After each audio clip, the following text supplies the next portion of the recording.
مرحبا يا ضيوفنا باسمكم جانا النشيد والتراحيب القوية تجي باسم الرجال. مرحبا يا ضيوفنا باسمكم زان النشيد والتراحيب القوية تجي باسم الرجال. من تعبنا جيته تشبه العيد السعيد، يا هلا وجوانا فاقت حدود الخيال. ارحبوا يا مرحبا فيكم يزين القصيد، يا ضيوف الحفل فيكم يزين الاحتفال. لاجل عين اللي على الطايلة شامخ تريد، لاجل عين راعي الطيب رتبنا الجزال. محفل ابنه والمدايح ترى باسمه تزيد، نايف العلوش والمعروف هو درب الفعال. مرحبا باللي حضر من قريب ومن بعيد، حفل سلطان بن نايف عسى فلا عيال. له نبارك طيب الفال له نبدا القصيد، يا عسى ايام الفرح عامره طول الليال. قلتها مبروك مبروك والعلم الاكيد، يستحق المدح سلطان لا جله مجال. نسل الكردوش والنعم والكل شهيد، كل واحد منهم لن تخاشل الثقال. اهل الفزعات والطيب والمجد التليد، فعلهم ساس الفخر فعلهم نضرب مثال. والاخوان اهل الكرم والعطاء دايم تزيد، هم يمين جاهزين اللهب كل الحوال. والعمام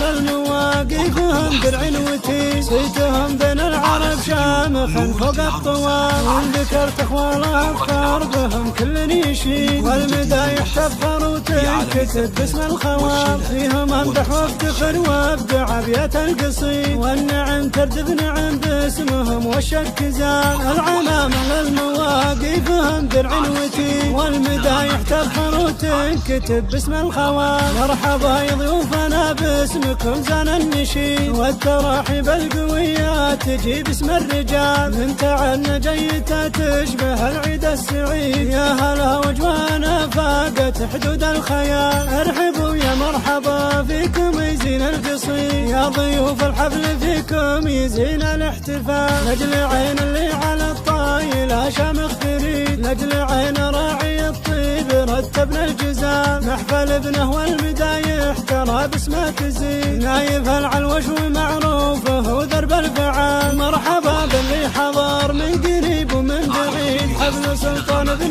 نايف عسى فلا عيال. له نبارك طيب الفال له نبدا القصيد، يا عسى ايام الفرح عامره طول الليال. قلتها مبروك مبروك والعلم الاكيد، يستحق المدح سلطان لا جله مجال. نسل الكردوش والنعم والكل شهيد، كل واحد منهم لن تخاشل الثقال. اهل الفزعات والطيب والمجد التليد، فعلهم ساس الفخر فعلهم نضرب مثال. والاخوان اهل الكرم والعطاء دايم تزيد، هم يمين جاهزين اللهب كل الحوال. والعمام للمواقفهم درع وتيد، صيتهم بين العرب شامخا فوق الطوال. وان ذكرت اخوالها افخار بهم كل يشيد، والمدايح تفخر وتنكتب باسم الخوال. فيهم امدح وافتخر وابدع ابيات القصيد، والنعم تردف نعم باسمهم والشك زال. العمام للمواقفهم درع وتيد، والمدايح تفخر وتنكتب باسم الخوال. والمدايح تفخر وتنكتب